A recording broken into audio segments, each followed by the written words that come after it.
Hey class, welcome to another video lecture. In today's one, we're going to try and discover 3 questions every economy answers and what sort of economies are out there besides our own. Okay, and as you can see, I finally got the camera working for myself in here, so you can mute me, pause me, whatever you want to do. This one's going to be more of a PowerPoint format. I'm going to switch them on and off between like the first one we did and this type, so without further ado, here we go. All right, so each economy, no matter if it's communism, no matter if it's in North Korea, no matter if it's in the Central Plains of Africa, they are answering 3 basic questions.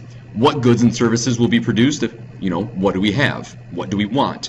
How will they be produced? Are they going to be made by hand? Are they going to be made by machine? Are we going to import? Are we going to export our stuff? And then, for whom are we going to make these things for?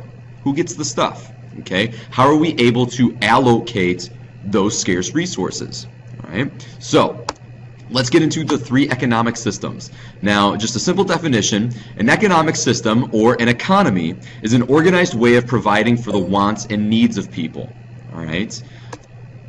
Also, there are command economies, market economies, and traditional economies. Now, there's going to be a 4th category which we call a mixed, but we'll get to that in just a little moment.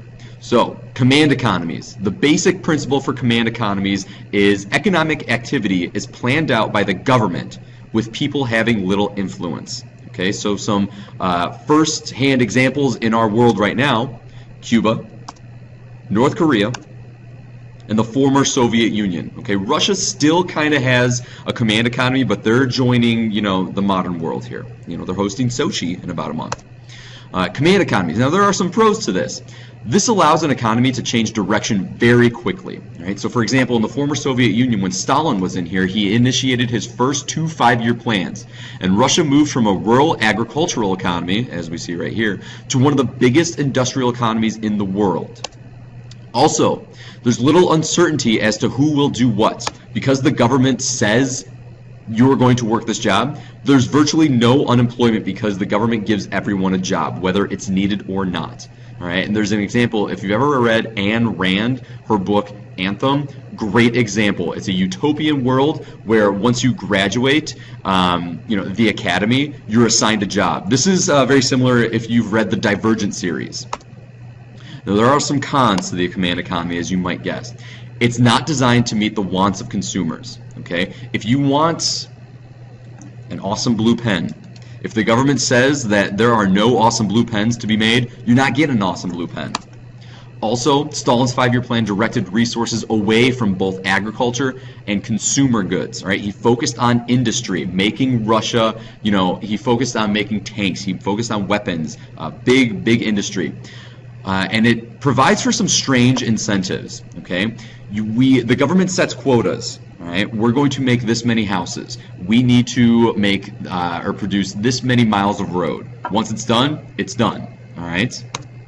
More cons. There's no rewards for individual performance. Okay, think about Tetris. Okay, we're going to talk about Tetris a little bit. I just want you to think about Tetris, right? And there's no flexibility to handle problems either. All right, once the plan is in set, you can't deviate from it. And there was a Great Depression that disrupted the USSR's first 5-year plan. Okay. One of the other cons is that it requires a large decision-making agency. Remember, all decisions are made by the government. Right? Stalin's 5-year plans governed all economic activity in Russia. That's a lot of paperwork. Okay. Now, the second type of economy is called a market economy. When we look at America, when you can buy and sell whatever you want, countries like that, we typically think of them as market economies. Now, people and businesses act in their own best interests to answer the 3 economic questions. Okay, we act in our own best interests. Now, let's take a look at that. Okay. So there's this lure, what we call incentives, of personal and financial gain leads consumers and businesses to interact in various markets. Okay, that almighty dollar, that's our incentive. Now, each person acts as they see fit in order to advance their own interests. So the very first economist, there are others, but Adam Smith is kind of the founder of the modern economy, and he says, it's not from the benevolence of the butcher, the brewer, or the baker that we expect our dinner, but from their regard to their own interests. Now think about that. The butcher, he's very interested in cutting meat. He thinks that other people want that meat. He's going to sell it.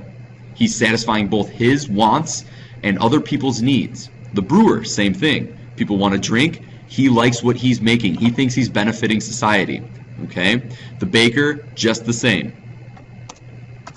So some pros with market economies. The economy can adjust to change over time. Right? Businesses can adapt to changing consumer taste by creating new different products. Now every time we buy something, every time we hand over $1, every time we swipe a credit card, we're literally voting and telling that company, we like that. Keep making that. Right? Every time we don't vote with money, we tell the company, your product sucks. Stop making this. I'm not going to buy it. Right? There's also a very high degree of individual freedom. Businesses and individuals are free to do what they want. Okay? Now, it might not always end up with profit, and you might lose a lot of money if you're talking about investments, right? But you are free to do whatever you want. More pros. There's a very small degree of government interference. Now, depending on your political stances or where you stand on this, it could be a pro and a con. However, when we talk about market economies, this is a giant pro. Okay, economic decisions are made by all, not limited to government officials. Okay, all as in citizens, not government officials. Economic decisions are made by everyone in the society, not just government officials. Also, there's a seemingly unlimited variety of goods and services available to consumers. Okay, do something right now. Pause this video, Google search the ostrich pillow. Okay, you are going to see one of the strangest things. However, it's being sold and it's making a killing right now. Okay, the ostrich pillow. Right, a few cons though.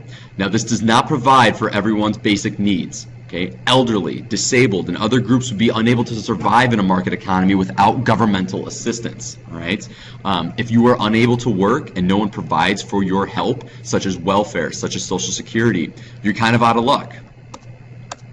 A few more cons. Does not provide certain services that people value. Okay, we have to make tough decisions in a market economy. Where are we going to allocate our money? Where are we going to allocate our resources? Are we going to spend money on national defense, or are we going to spend it on education? Okay, there's a high degree of uncertainty. Right? Think about the movie Tommy Boy if you've ever seen it.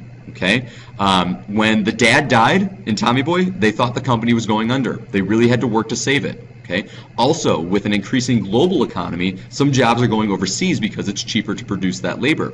And then there's also market failures, and we're going to get into all of that later in this class. Last type of economy that we're going to talk about is the traditional economy.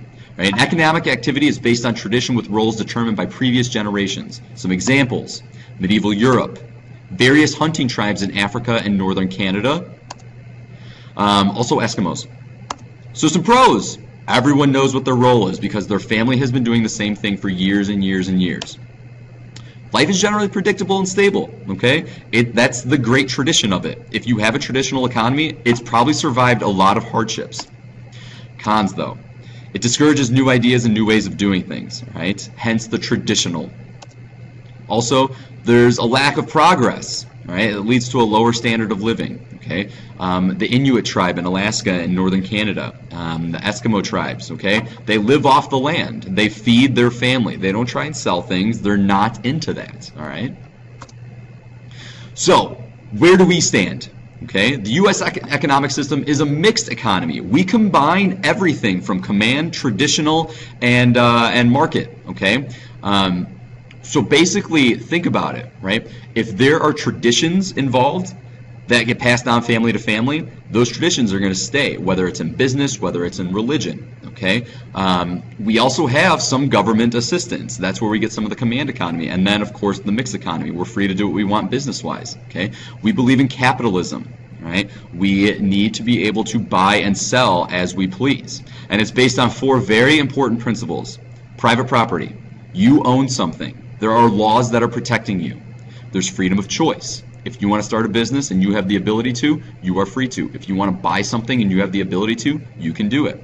Profit. This is key for us because it's an incentive, right? When there are incentives, people work for that. And then also competition, okay? Since everyone is free to do what they want, this computer I'm on right now, it's a Windows EliteBook with an Intel Inside Core i5 vPro processor. There are literally hundreds of other computers out there that can do exactly the same. You need to compete. This leads to better products, okay? Also, with the advent of the iPhone, okay? Once this little baby came out, every other company started to produce and get better at making smaller, cheaper smartphones, okay? So that competition really encourages society to move leaps and bounds. Okay, so this concludes this video. Remember, you got one more this weekend. It's going to be on goals, okay, economic goals, which we want to try and establish. Okay, perfect. Saved by the bell. So remember, life's all about choices. Make sure you're making the right ones. Let's stop the recording.